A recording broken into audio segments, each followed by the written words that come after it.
Doctor Alberto Díaz, la posibilidad de participar con ustedes. Es un honor y un placer estar en este curso de actualización sobre cuidado crítico en obstetricia. Se le atribuye a Henry Ford la frase de: si todos nos movemos en una misma dirección, el éxito se hace cargo de sí mismo. Y definitivamente este tipo de esfuerzos multinacionales, si Dios lo permite, van a lograr una difusión de esta información y un impacto en la morbimortalidad por diversas causas que afectan a nuestros pacientes.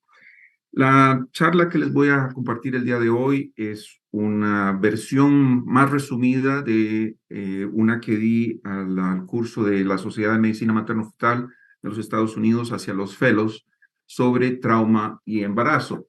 Ahora, no se preocupen porque vamos a compartir con los asistentes del curso las diapositivas. Esta presentación en particular tiene más de 200 diapositivas, no vamos a revisarlas todas. Muchas vienen como anexo, suplemento, después de la presentación sobre cosas o aspectos muy específicos del trauma en el embarazo. Entonces, esta va a ser una revisión general para efectos de educación médica continua. No tengo ningún conflicto de interés que reportarles.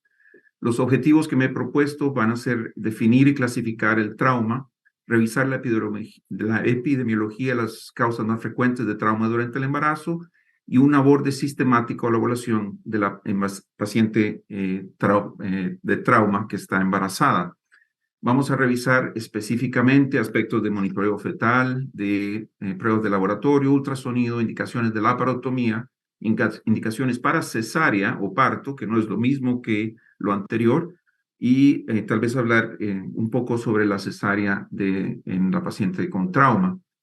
Hay algunos aspectos de medidas adjuntas al tratamiento, como transfusión, inmunoprofilaxis con el ROGAM, si se quiere, o la inmunoglobulina anti-D, la profilaxis contra el tétano, que van a estar por propósitos de tiempo en el material adicional. Sí quisiera, antes de terminar, mencionar algo sobre los aspectos preventivos y el rol de nuestros colegas, el rol nuestro, si se quiere, en la prevención de trauma, que a diferencia de muchos de los aspectos que vamos a estar discutiendo o hemos discutido el día de hoy y mañana, esta es una de las patologías en la cual la prevención juega un papel importante en la disminución de la morbimortalidad. Por razones de tiempo, no vamos de nuevo a discutir cosas muy específicas que pueden ver en esta diapositiva, que las pueden encontrar en el material suplementario que está adjunto en su propio tiempo, a conveniencia. Tenemos que hacer la diferencia también de que el trauma del cual vamos a hablar el día de hoy no se refiere a trauma obstétrico o trauma de nacimiento o trauma neonatal.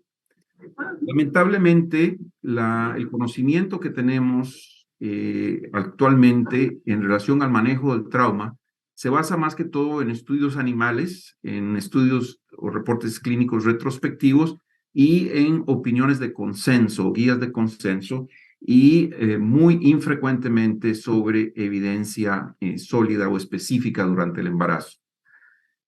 Como ustedes saben bien, las pacientes embarazadas frecuentemente se excluyen de protocolos de manejo, ya sea medicamentosos o de tratamiento en general.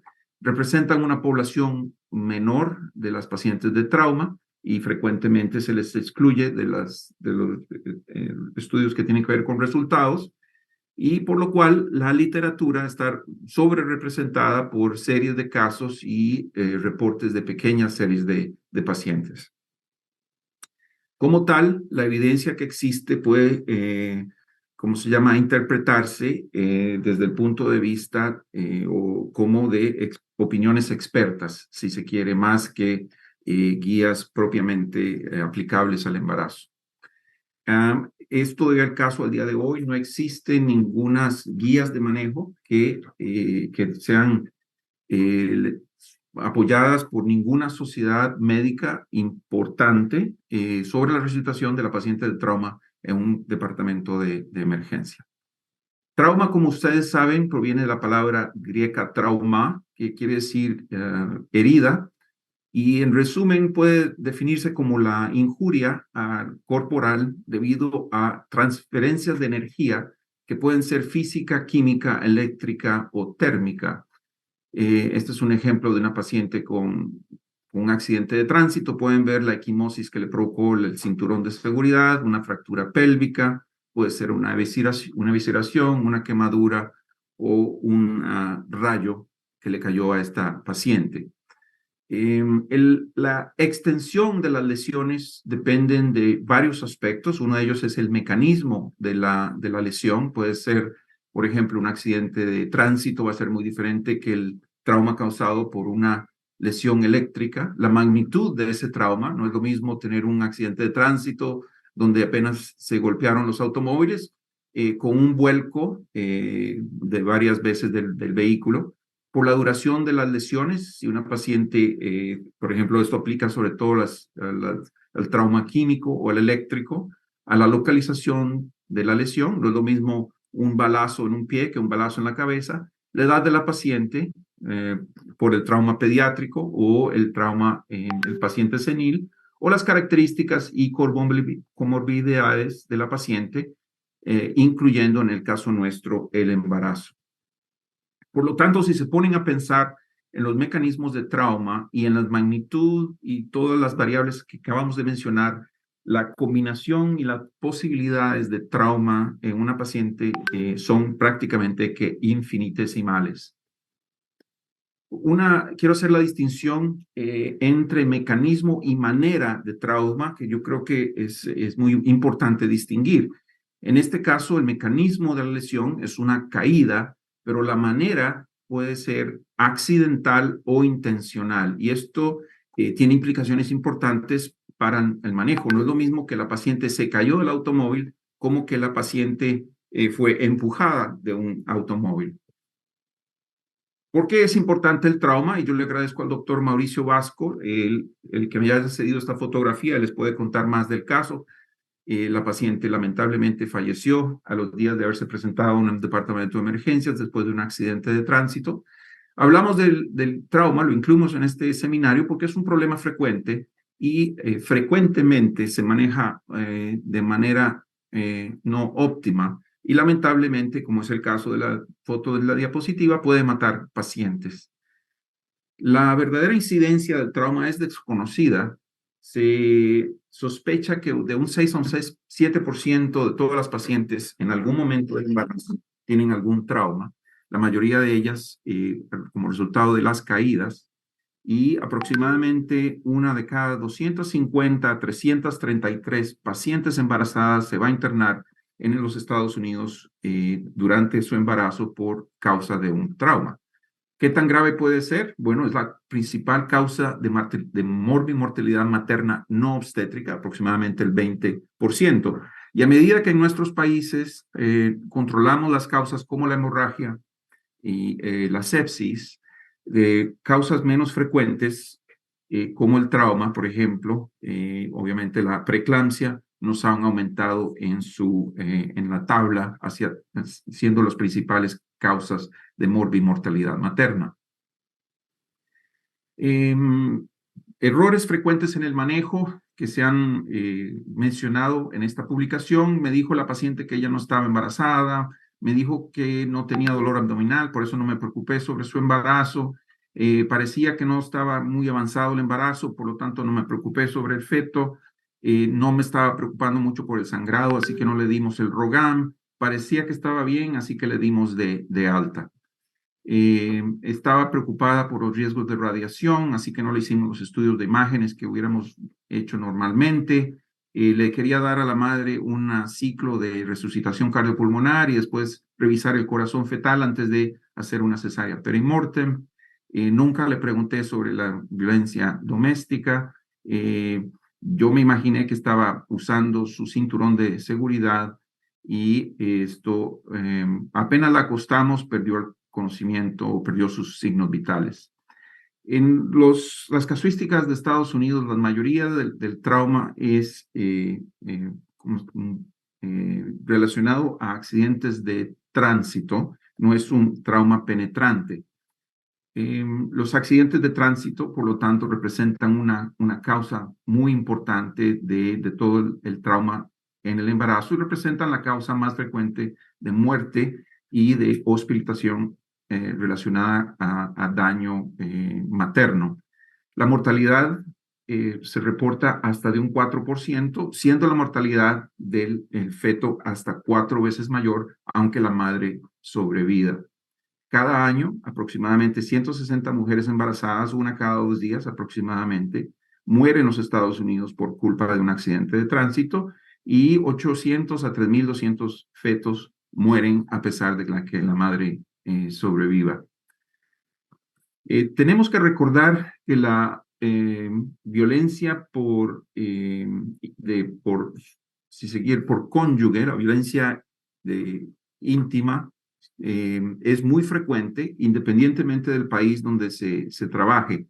Esta mañana revisé una publicación que se las puse aquí con una estrella por la doctora Bott en la revista de la Organización Mundial de la Salud, relativamente reciente, donde la incidencia de abuso íntimo, violencia conyugal, puede llegar hasta el 27% en Latinoamérica, de tal forma que nuestros países lamentablemente no están exentos de violencia doméstica. Es cuestión de investigarla y vamos a dar ciertas claves, si se quiere, que son importantes en la sospecha de un trauma materno, que nos hacen pensar sobre la posibilidad de que haya sido vuestro paciente esté sufriendo o sea una víctima de abuso. Las causas, las caídas durante el embarazo son frecuentes, el 35% ocurren más de una vez. Si se pregunta, y esto es uno de los pocos estudios que se ha hecho sobre caídas durante el embarazo, donde muestra la incidencia por mes del embarazo, un cuarto de las pacientes se han caído en algún momento y el 1.5% llegan al hospital con consultas de contracciones de pretérmino o amenazas de parto de pretérmino. En esta revisión de la doctora Icosi sobre la base de datos nacionales de trauma en Estados Unidos, las pacientes embarazadas tienen ciertas ventajas, tienden a ser más jóvenes que las pacientes no embarazadas, tienden a tener scores de lesión más bajos, tienden a tener una mortalidad más baja, están en el hospital menos tiempo, tienden a tener menos shock en la presentación. Sí tienen de manera no significativa más violencia doméstica que las otras pacientes que no están embarazadas, menos suicidios y más utilización de el cinturón de seguridad. Entonces, estos datos nos dan, sin embargo, una falsa impresión de esta población de pacientes en cuanto a riesgo de trauma. La traspolación, si se quiere, o los otros datos que no se pueden inferir, si se quiere, por esta tabla, quiere decir que aproximadamente el 12% de estas pacientes fueron víctimas de violencia, que el 13% están usando alcohol, el 20% estaban usando drogas y que una tercera parte de estas pacientes no estaba usando el cinturón de seguridad, que es uno de nuestros, digamos así, variables para intervenir en cuanto a la prevención. El trauma afecta los patrones de lesión durante el embarazo. Tienden a haber menos lesión torácica y de la cabeza por razones obvias, como lo puede demostrar esta diapositiva. Y por otro lado, hay más trauma abdominal y por ende fetal a medida que la edad gestacional aumenta. La mortalidad tiende a disminuir para ciertos tipos de trauma, particularmente el trauma penetrante, porque precisamente el embarazo y el feto, de cierta forma, protegen a la madre de lesiones más graves. Ahora, la influencia del trauma en el embarazo, lamentablemente, como ustedes saben bien, se asocia a aumento en el riesgo de aborto, desprendimiento placentario, ruptura de membranas de pretérmino, parto prematuro y ruptura uterina, además de muerte fetal, aluminización de eritrocitos, embolismo de líquido amniótico y embolismo de vellosidades coriales se ha reportado como consecuencia del trauma materno. Algo que es muy interesante, que se ha confirmado por estudios tan recientes como publicados por el doctor Maxwell hace un par de años, es que la paciente que ha sufrido un trauma durante su embarazo, si sobrevive, si se quiere, el episodio agudo sin mayores consecuencias, a pesar de eso, va a tener tasas aumentadas de desprendimiento, parto de pretérmino, cesárea, mayor muerte fetal y riesgo de distrés respiratorio en el neonato y muerte materna. Y esta correlación con la muerte materna se ha visto que puede persistir por hasta 10 años, por razones que no se desconocen, pero el trauma probablemente, aunque haya sido mínimo, deberíamos anotarlo en el expediente como uno de los problemas, si se quiere, a recordar que la paciente tuvo durante su embarazo, porque los riesgos persisten más allá del manejo del episodio agudo de trauma. Ciertos factores predictivos de muerte fetal incluyen, obviamente, la muerte materna o el coma de la mamá, la lesión uterina directa, ya sea por arma de fuego o una, o arma penetrante, arma blanca, una lesión torácica alta o un índice torácico alto, por actividad uterina, por anormalidades de la frecuencia cardíaca fetal, por acidosis. Vamos a ver, no está respondiendo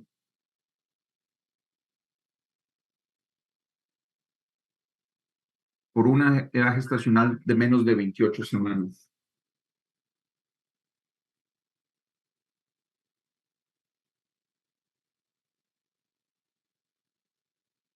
En cuanto a las consideraciones fetales, como hablábamos anteriormente, el trauma penetrante es mucho menos frecuente que el trauma contuso en el embarazo, de los cuales la mayoría de ellos son representados por accidentes de tránsito y secundariamente por caídas. Y la muerte materna explica el 11% de las muertes fetales, es decir, la mayor parte de las muertes fetales no se asocian a muerte materna. Y precisamente porque las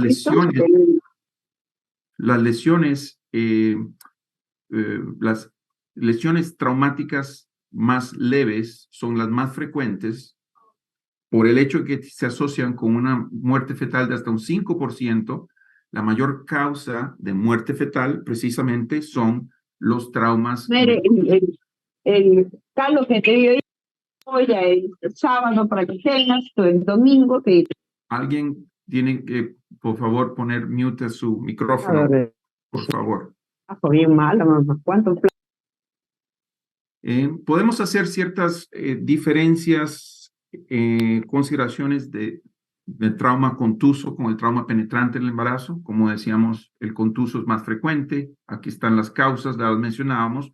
Los mecanismos pueden ser tanto accidentales como intencionales, y factores que contribuyen son el alcohol y las drogas. El trauma penetrante es afortunadamente menos frecuente. Se asocia a heridas de arma blanca o heridas de armas de fuego. Puede ser usualmente intencional, muy rara vez es accidental, o puede ser intencional pero infligido. Y como hablábamos, el factor contribuyente en estos casos es abuso doméstico. Las complicaciones más frecuentes del trauma contuso son contracciones, desprendimiento de placenta, la ruptura uterina y la muerte fetal, como decíamos, aún en el trauma que es menor o considerado menor. Usualmente la necesidad para cirugía es baja. El trauma penetrante tiene más riesgo de lesión fetal y muerte fetal, y como saben, es el que se asocia a una cefalización de las lesiones, como hablaba la doctora que me precedió, por las modificaciones entre otras cosas, de la localización del diafragma. Una lesión torácica baja puede resultar en una lesión abdominal, de tal forma que las sociedades de trauma, por ejemplo, recomiendan la colocación de tubos de tórax de 1 a 2 espacios intercostales más altos que lo que haríamos en una paciente no embarazada. Y la necesidad para cirugía es bastante alta. Este es un caso en Irán de una paciente que no quería el embarazo y se disparó en la vagina con un fusil, como pueden ver el proyectil en la cabeza del bebé.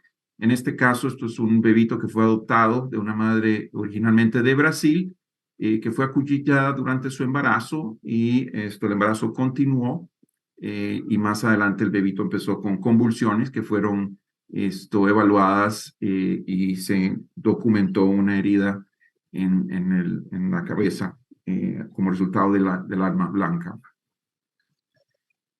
El manejo de la paciente embarazada se puede diferenciar en el manejo prehospitalario y el manejo hospitalario. Y como ustedes lo saben muy bien, la sobrevida de estas pacientes, sean embarazadas o no, se basa en la fortaleza de un sistema de manejo de trauma, donde la respuesta inmediata y el cuidado médico en la escena es probablemente tan importante o más importante que el cuidado definitivo en el lugar donde nosotros usualmente nos hacemos cargo de las pacientes. Entre uno y otro, obviamente, está el transporte a un centro de trauma especializado. En cuanto al cuidado prehospitalario, si alguna vez les toca, y lamentablemente a todos nos toca a veces parar por algún accidente donde hay heridos, los procesos de extricación de una paciente de un automóvil son los mismos, los procesos de estabilización son los mismos, 2 vías endovenosas de alto calibre se recomiendan. Cosas que son diferentes para la paciente embarazada o particulares, como sabemos, es el desplazamiento del cúbito lateral izquierdo de al menos 15 grados, si tiene más de 20 semanas, la suplementación con oxígeno, la intubación temprana o con umbral bajo y de acuerdo a las guías de manejo canadienses, con los cuales yo estoy de acuerdo, si la paciente tiene un estado mental alterado, la colocación temprana de una sonda nasogástrica. Si la paciente tiene un trauma penetrante con objetos como este cuchillo, estos se deben estabilizar, no los vamos a quitar en ningún momento porque puede ser que el coágulo que está estabilizando, manteniendo al paciente con vida, se vaya a desplazar cuando removamos el objeto y vamos a tener que llevar al paciente a la morgue en vez de a emergencias. Así que estos objetos son más bien estabilizados y se lleva al paciente como tal al hospital. El uso de dispositivos neumáticos contra el shock, de los cuales hay varios nombres en diferentes partes del mundo, se pueden utilizar, no están contraindicados en el embarazo. Si tienen algún compartimento abdominal, ese no se infla, obviamente, y lamentablemente no se ha reportado en trauma. Sí se reporta, como ustedes lo saben muy bien, para hemorragia obstétrica y pues no lo vamos a discutir en el día de hoy. Estos son diagramas, representaciones de cómo desplazar o cómo transportar a una paciente embarazada a un centro de trauma y se puede utilizar cualquier objeto, a veces hasta las mismas rodillas de los camilleros o de los enfermeros o los paramédicos que transporten a la paciente se pueden utilizar para crear ese desplazamiento uterino hacia la izquierda. Esta es una paciente que, como ustedes recuerdan, lamentablemente ahorita tenemos 2 conflictos armados en los cuales las pacientes embarazadas o los civiles en general no están respetados. Esta foto es de Ucrania del año pasado. Esta paciente lamentablemente resultó víctima de un bombardeo en la maternidad donde estaba y a pesar de que fue transportada, falleció junto con su bebé horas más tarde después de que esta fotografía fue tomada. Van a ver una diapositiva sobre consideraciones de trauma en el embarazo durante terrorismo o conflictos armados al final de la presentación. La mayoría de las pacientes embarazadas por sí solas deben transportarse a un centro reconocido de trauma. Factores que son independientes de riesgo son la taquicardia, dolor precordial, la pérdida de la conciencia y un embarazo en el tercer trimestre. Idealmente, en el transporte debiera haber una comunicación entre la ambulancia y el centro de emergencias, pues, para tener el equipo listo para el manejo de esta paciente. Y lo que se comunica usualmente son los signos vitales, las intervenciones que se han hecho en el campo, el estado general de la paciente, a veces en la escala de Glasgow, por ejemplo, y el mecanismo de la lesión. El cuidado del trauma severo, así como del cuidado crítico en general de todas las condiciones que vamos a discutir entre hoy y mañana, como ustedes lo saben muy bien, dependen de un esfuerzo multidisciplinario. Y cuando entran a un cuarto de emergencias en un hospital donde hay un centro de trauma, usualmente es una escena muy caótica donde hay diferentes tipos de personas, desde eh, mensajeros que están trayendo, llevando exámenes, hasta técnicos de laboratorio, enfermeras, anestesiólogos, obstetras, cirujanos, etcétera. Tenemos que hacerlo mejor para comunicarnos de una manera efectiva. Ciertas recomendaciones al respecto son, primero, que no hay que panicar. El pánico no le ayuda a nadie. Esto no es, ¿cómo se llama? Eh, Ciencia muy sofisticada, si se quiere. Hay ciertos principios que aplican a todas las pacientes. El aire tiene que entrar y salir, el oxígeno es bueno, la sangre tiene que circular, hay que parar por ende el sangrado y hay que poner las cosas que están salidas a donde pertenecían. Esos son principios de trauma, de manejo muy generales, pero aplicables. En Estados Unidos, la disposición, la organización del trauma, del equipo de trauma, tiene su orden, no es tan caótico como pareciera en la observación. El asistente, que es el que va a dar, ¿cómo se llama?, sus recomendaciones al team leader, que usualmente va a ser un residente de año mayor o un fellow, es el que va a sentarse a los pies de la paciente. Hay alguien que maneja la vía aérea, usualmente van a haber 2 miembros del equipo a cada lado de la paciente y una enfermera asistiendo, puede ser a cada lado de los miembros del equipo de trauma. Así que si ustedes les corresponde entrar, hablen siempre con el médico que esté, identifíquense y hablen con el médico que está a los pies de la paciente. Y de nuevo, a veces, aunque nuestro rango sea de profesor o de profesor asistente o profesor asociado, a veces hay que ayudar a cortar las ropas de la paciente y no hay ninguna actividad que sea lo suficientemente menor como para que ustedes no puedan ser un miembro del equipo ayudando en lo que se pueda en ese momento.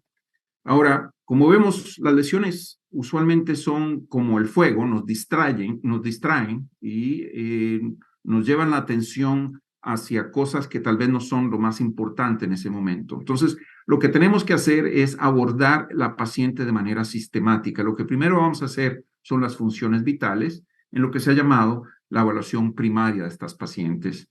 La vía aérea, la respiración, la circulación, la disfunción y la exposición de las lesiones. Esta evaluación se hace sumamente rápido, dura en teoría menos de 1 minuto. Tenemos que ver que la vía aérea esté permeable, que los esfuerzos respiratorios de la paciente. Si tenemos un oxímetro de pulso, lo aplicamos en ese momento. Y circulación con control de la hemorragia. Esto es diferente de una paciente, por ejemplo, que puede estar chocada por sepsis o chocada por condiciones como el tromboembolismo pulmonar, del cual hablaba la colega anteriormente. En estos pacientes lo que vemos es la perfusión central y distal con medidas clínicas. Como ven, no existe aquí la presión arterial. Si tenemos tiempo, le hacemos una presión arterial, pero se refiere a la evaluación clínica de la perfusión central y distal. Y obviamente si vemos alguna fuente de sangrado, la vamos a comprimir en ese momento para mantener la sangre adentro, como decíamos. Estas son las condiciones que el ATLS espera que descartemos o evaluemos cuando hacemos esa evaluación inicial, porque son causas que van a matar al paciente en minutos si no las identificamos. La obstrucción de la vía aérea, el neumotórax de tensión o el hemotórax, el neumotórax abierto, el tórax inestable, el shock hipovolémico, la hemorragia masiva y el shock espinal. La inmovilización de la columna vertebral cervical es una prioridad, pero descartarla no lo es. Así que una vez que la inmovilizamos, van a encontrar el material suplementario de cómo evaluar y quitar o hacer la evaluación de la columna. Vamos a encontrar 3 situaciones: el paciente que es asintomático y consciente, el paciente que está sintomático, le duele el cuello pero está consciente, y el paciente inconsciente. La medida que usamos para alinear la columna y abrir la vía aérea es este jaw thrust maneuver, donde ponemos el dedo índice y medio en el ángulo de la mandíbula para elevarla y abrir la boca con los pulgares para mantener la columna alineada en todo momento. La razón por la cual eso es así es que si hacen una maniobra usual para abrir la vía aérea, pueden quedarse sin paciente en los próximos segundos, como esta radiografía lo demuestra. Hay ciertas indicaciones para la vía aérea permanente. Por razones de tiempo se los voy a dejar en la diapositiva, lo vamos a hablar más adelante. Esta es la escala de Glasgow, que es una escala muy sencilla que se utiliza en todo el mundo, donde 3 es lo mínimo y es lo peor, 15 es lo normal y lo mejor. Entre más alta, mejor, y se puede dividir en la escala verbal, ocular o motora. Estos son ejemplos de evaluaciones primarias que les vamos a dar para recalcar la importancia de esta evaluación rápida. Esta es una mujer de 34 años que ha sido traída de emergencias porque su esposo la apuñaló en el abdomen izquierdo. Tiene la vía aérea permeable, está respirando 14 veces por minuto, los sonidos están, el aire está entrando de manera bilateral y similar en ambos campos torácicos, tiene un pulso de 90, una presión arterial de 130/70 y tiene un índice de Glasgow normal. La lesión, la exposición muestra una evisceración evidente en el abdomen izquierdo. Esta es una paciente de 37 años que estaba caminando y le pasó un camión por encima. En el momento que ustedes llegan, ya tiene una vía y está recibiendo cristaloides. La vía aérea está permeable, está respirando 32 veces por minuto. La tráquea está central, está entrando el aire bilateral de manera simétrica. Tiene un oxímetro de pulso 96, una frecuencia cardíaca 150, presión arterial de 80/30. Está alerta y orientado, moviendo las extremidades superiores, pero no las inferiores, y tiene una lesión abdominal compleja, como pueden ver.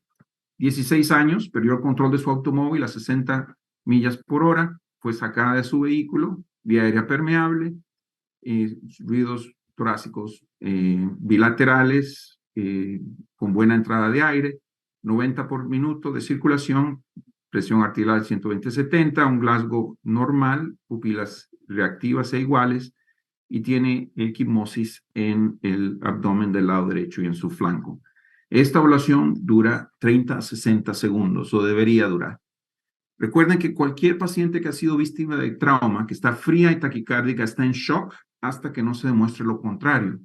Ahora, en el trauma, un shock es hemorrágico hasta que no se demuestre lo contrario. Aún así, no vean ustedes una gota de sangre, porque acuérdense que la paciente puede estar sangrando de manera interna, y en la causa, es decir, en la paciente embarazada, tenemos el desprendimiento de placenta que puede llevar a un sangrado muy significativo, lo mismo que un hematoma retroperitoneal. Este es el diagnóstico diferencial del trauma, del shock, perdón, en trauma, de lo cual vamos por razones de tiempo a pasar. Como ustedes saben, la hemorragia se puede clasificar o se ha clasificado en 4 diferentes clases. De esto se va a hablar posteriormente cuando hablemos en otros tópicos sobre hemorragia masiva, de tal forma que no vamos a perder mucho tiempo en esto. Recuerden que la paciente embarazada puede ser que no nos muestre signos hasta que tenga una pérdida de volemia muy significativa. La hipotensión y el estado mental alterado en una paciente usualmente indica un shock de al menos clase 3, lo cual debería obligarnos a una expansión de volumen con plasma y con glóbulos rojos si la hipotensión falla si no responde con la administración de cristaloides en este momento. Como hablábamos anteriormente, el shock hipovolémico en el embarazo va a deberse sobre todo a sangrado pélvico o retroperitoneal, o una ruptura uterina o un desprendimiento de placenta en el embarazo. Así que acuérdense de esas causas. Si hay fuentes de sangrado en el control de la hemorragia, paramos el proceso como se pueda. Como ven, en las diapositivas hay diferentes formas de estabilizar fracturas pélvicas o alinear una fractura expuesta. Lo importante es que estabilicemos la paciente lo más pronto que se pueda y llevarla al centro hospitalario donde va a poder recibir cuidado definitivo, manejo definitivo. La evaluación secundaria comienza cuando la evaluación primaria básicamente se ha terminado, cuando hemos comenzado esfuerzos de resucitación en la paciente y cuando se hayan normalizado idealmente los signos vitales, aunque no siempre eso es posible. Y la forma de recordarse que es una evaluación secundaria básicamente es todos los orificios tienen que haber tenido o un dedo o un tubo. En inglés, a veces a la gente les gustan las abreviaturas. Esta es una manera de acordarse qué es lo que debe de hacerse en la paciente. A mí en particular no me gustan las mnemotecnias. Prefiero pensar de arriba hacia abajo en la cabeza, maxilofacial, el cuello, el tórax, el abdomen, la pelvis, el perineo, los orificios vaginales y rectales, neuromuscular y pruebas diagnósticas. Una paciente que es víctima de trauma y que se transfiere a un centro de trauma debe hacérsele una historia lo más básica posible. Si la paciente no es capaz de hacer la historia, los familiares, a veces la gente de las ambulancias, sabe algo más que no se ha anotado. Esta AMPL es una abreviatura que quiere decir alergias, medicamentos, enfermedades previas y embarazo, la última comida y los eventos relacionados al accidente. Estos son, si se quiere, las evaluaciones que hacemos, comenzando con la historia y de pies a cabeza la evaluación secundaria de estas pacientes, en las cuales lo único que me voy a detener es en el abdomen y en el periné, porque si hay una obstetra presente en la sala de trauma, la paciente está embarazada, deberíamos marcar el fondo uterino, ponerle el tiempo a esa medición. Y no hay nadie mejor que un ginecobstetra para hacer un examen vaginal, porque a veces no solo vamos a saber las condiciones del cuello, pero si hay sangrado, ruptura de membranas o inclusive alertar a los colegas de trauma de que hay una deformidad en la pelvis y fracturas palpables. Así que en relación a la comparación de un cirujano o un obstetra haciendo un examen vaginal, pues preferiblemente el obstetra. El examen de FAST es factible durante el embarazo, tiene una bastante buena sensibilidad de hasta un 83%. Estas son imágenes, si se quiere, reales de pacientes que hemos coleccionado con el tiempo y nosotros estamos acostumbrados a ver líquido amniótico, a medir bolsas de líquido amniótico. El principio es básicamente el mismo y yo les recomiendo a los obstetras que tienen máquinas de ultrasonido que se aventuren fuera del útero para ver vejiga, riñones, hígado de vez en cuando. Requiere ver muchos normales para reconocer uno anormal, pero cuando ven uno anormal es fácil de diagnosticar. En una sala de emergencias, la paciente embarazada va a distinguirse, si se quiere, 4 posibilidades. Toda mujer reproductiva, en edad reproductiva, que llegue con trauma, debe asumirse que está embarazada hasta que se descarte lo contrario. A veces nos llaman de urgencias para hacer un ultrasonido rápido. A estas pacientes, como saben, por ultrasonido transabdominal, usualmente no podemos descartar un embarazo mayor de 5 semanas, pero eso debería ser lo que documentamos. Es decir, puede ser que el embarazo tenga 6 horas, 8 horas, 4 días, una semana, y no podemos afirmar, por lo tanto, que la paciente no está embarazada. Lo que podemos afirmar es que no hay un embarazo intrauterino de más de 5 semanas. La otra situación es una paciente con embarazo periviable y la otra, un embarazo en el tercer trimestre y el otro, una paciente en extremis, en la cual pues hay, es decir, están haciendo esfuerzos de resucitación a esa paciente cuando llega a emergencias. Hay muchos algoritmos sobre manejo de embarazo y cuando hay muchos de una cosa es porque usualmente no hay uno que sea mejor que otro. Así que yo se los dejo para que los exploren a su tiempo. Nosotros les vamos a decir cómo manejamos nosotros a las pacientes embarazadas. Y es una modificación básicamente de varios algoritmos. Ya hablamos del manejo prehospitalario, que está a la izquierda de la positiva, y de la evaluación primaria. Y cuando llega la paciente va a estar, sea estable o inestable. Si la paciente está inestable, a pesar de medidas de resucitación, y han pasado 4 minutos de resucitación cardiopulmonar, nosotros, si la paciente tiene más de 23 o 24 semanas, vamos a hacer una cesárea perimortem. Si la paciente está estable, en ese momento se le hace la evaluación secundaria y tenemos dos situaciones, o tiene un feto vivo o tiene un feto muerto. Independientemente de la edad gestacional, si tiene la paciente un feto muerto, tiene una posibilidad de desprendimiento y de coagulatividad de consumo muy alta. Después de haber estabilizado las lesiones de la madre, inducimos el parto en esta paciente. Exámenes de laboratorio que normalmente pedimos son el hemograma completo, el grupo RH, una tinción de Klein-Howard-Bethke, una prueba de drogas en orina, un nivel de alcohol, pruebas de coagulación y opcionalmente un lactato y gases arteriales, depende de la situación.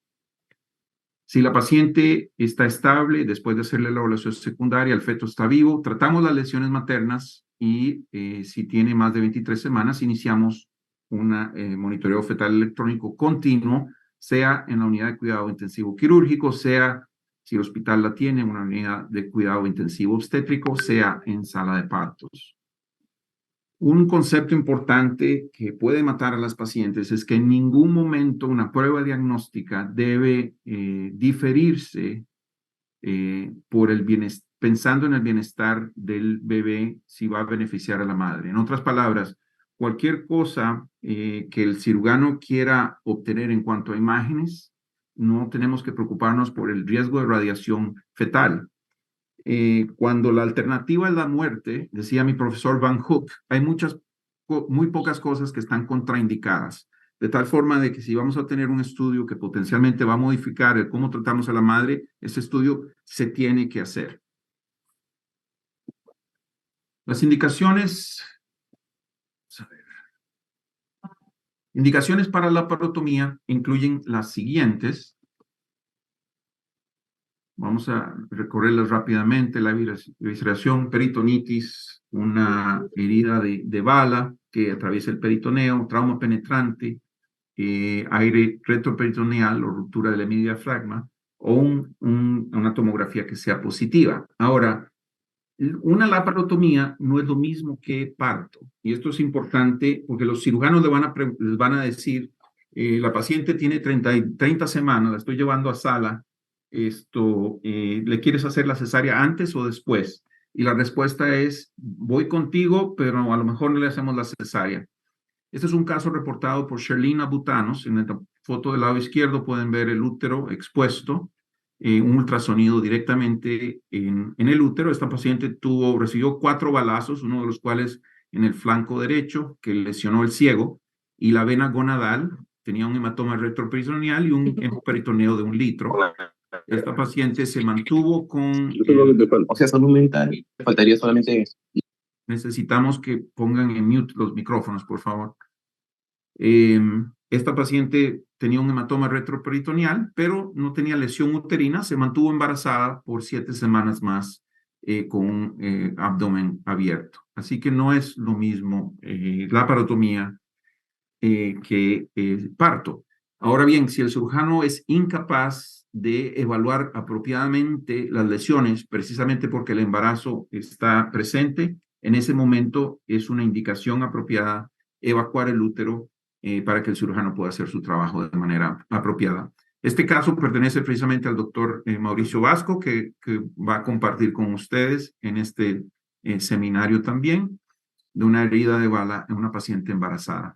Las indicaciones para el parto, por ende, van a ser la lesión uterina obvia, incluyendo la ruptura, una desprendimiento con coagulopatía, ya sea la madre, el bebé esté vivo o no, la condición fetal que no, no sea tranquilizadora si se quiere, muerte fetal o, como mencionábamos, la dificultad para evaluar y reparar las lesiones maternas. Y obviamente un bebito viable con una madre que está a punto de morir.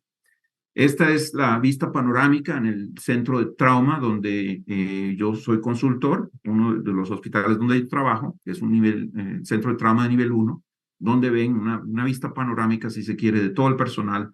A la izquierda, los neonatólogos y el equipo de neonatología, los anestesiólogos, las enfermeras y el personal de trauma y anestesia hacia el lado derecho de la diapositiva.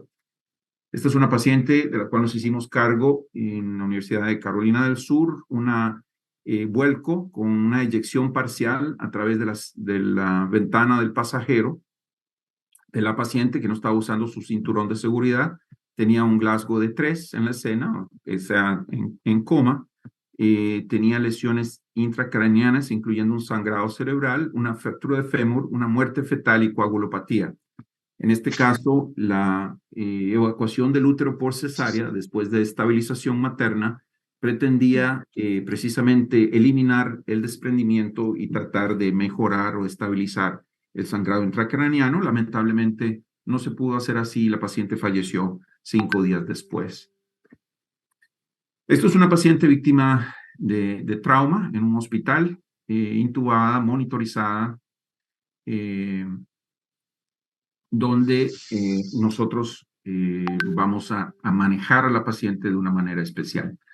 Cualquier víctima de trauma de más de 20 semanas que tuvo un trauma severo lo definimos, por ejemplo, que alguien se murió, además de la paciente hubo muertos, por ejemplo, que llegó con estado mental alterado, en el cual hubo fracturas, en el cual hubo que explorar a la paciente, transfundirla o tiene lesiones penetrantes o historia de abuso sospechado o confirmado, esta paciente va a estar internada en el hospital.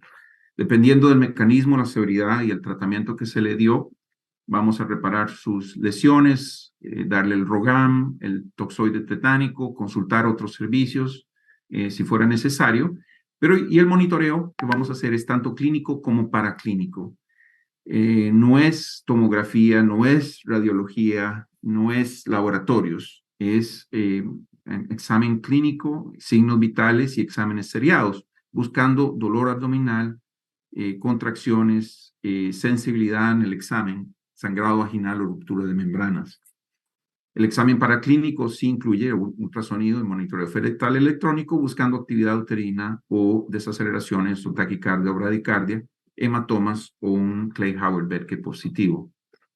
Si alguna de esas cosas es positiva, nosotros internamos a las pacientes. De otra manera, las observamos por 24 horas y les damos de alta. Si no tienen contracciones, otras lesiones, no hay evidencia de abuso, ningún otro servicio tiene nada pendiente con la paciente y han estado monitorizadas por al menos por 4 horas sin contracciones, les damos de alta.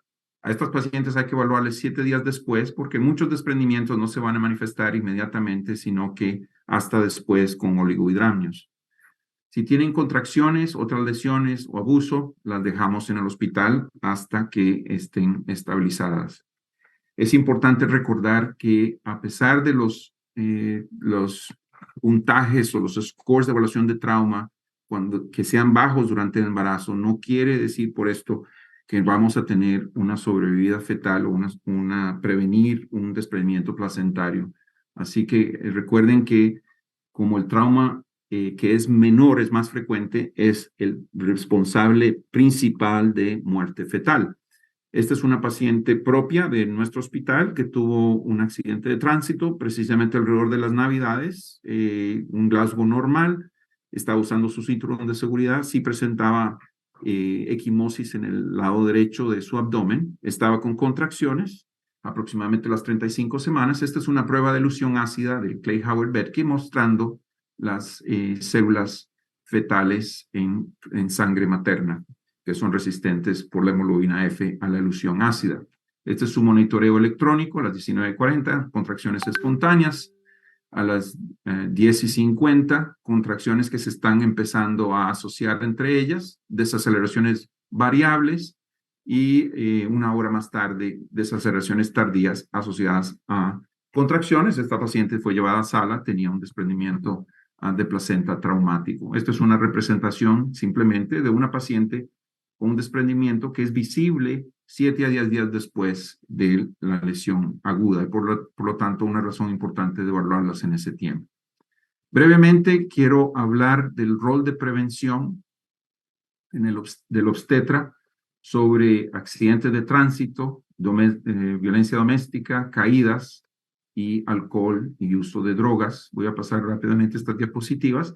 Esta es una paciente que nos llegó con una equimosis en la mitad del abdomen por un cinturón de seguridad mal puesto.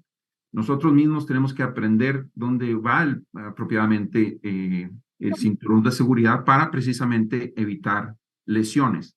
Esta paciente tenía un desprendimiento oculto que llevó a un retardo de crecimiento severo, simétrico y a un parto de pretérmino. Más tarde les enseñó el feto. Y hay investigación prospectiva que demuestra que el uso apropiado de cinturón de seguridad en la paciente embarazada disminuye, de hecho, el riesgo de parto de pretérmino y muerte fetal. Esto es lo que produce un cinturón de seguridad mal puesto. A veces es peor que lo tengan mal puesto que no lo tengan del todo. Este es el bebito con retardo de crecimiento severo. Hay cierto desarrollo para modelos, si se quiere, modificados de cinturones de seguridad para pacientes embarazadas. Estos no están, digamos, disponibles para la venta en este momento. Puede ser que veamos en el futuro algo de eso. Han habido casos de ruptura uterina asociado a las bolsas de aire. Sin embargo, la recomendación, el consenso es que no se desactiven porque la paciente esté embarazada. La violencia doméstica afecta a todas las razas, afecta a todas las edades, y si no preguntamos, nunca vamos a averiguar. De tal forma que hay que sospecharlo cuando veamos que la paciente ya presenta trauma recurrente, que tiene equimosis de varios estados, que tiene un mecanismo inusual en el cual la paciente usualmente se culpa a ella misma, por ejemplo, que se cayó del automóvil, que las lesiones no son consistentes con la historia, cuando las pacientes tienen una pobre imagen corporal o historia de depresión o intentos de suicidio, cuando tienen síntomas que sugieren abuso de sustancias, cuando se acusan a ellas mismas o cuando, como saben, su pareja insiste en estar presente durante la entrevista y el examen físico. Existen instrumentos para la evaluación de estos violencia doméstica, de tamizaje. En este momento, en muchos hospitales en Estados Unidos, es mandatorio para las enfermeras hacer este tipo de evaluación en cualquier tipo de admisión durante la paciente. Y de nuevo, esto se los dejo para su propia lectura. Muchas pacientes nos llegan a la clínica vistiendo sus mejores hábitos, muy coquetas, con tacones altos, y hay que mencionarles que esta es la mejor forma para tener un accidente, que se doble el tobillo y que la paciente se caiga y tenga un traumatismo abdominal. Así que hay que recomendarles contra eso. Y por supuesto, pues el uso de drogas, como diría Homer Simpson, es bastante lógico que aumenta el riesgo de lesión traumática durante el embarazo y debe desaconsejarse a todas las pacientes. Como mensajes finales, quiero mencionar o recalcar que que el trauma durante el embarazo no es inusual, que durante el embarazo un trauma menor no quiere decir que no vaya a tener consecuencias, que todos los traumas deben ser evaluados, que la muerte fetal puede asociarse y de hecho se asocia a trauma materno a veces mínimo, que el manejo del trauma severo es multidisciplinario, que una mamá muerta va a resultar en un feto muerto, que el riesgo del embarazo continúa después del trauma y que todos meritamos una vida libre de violencia.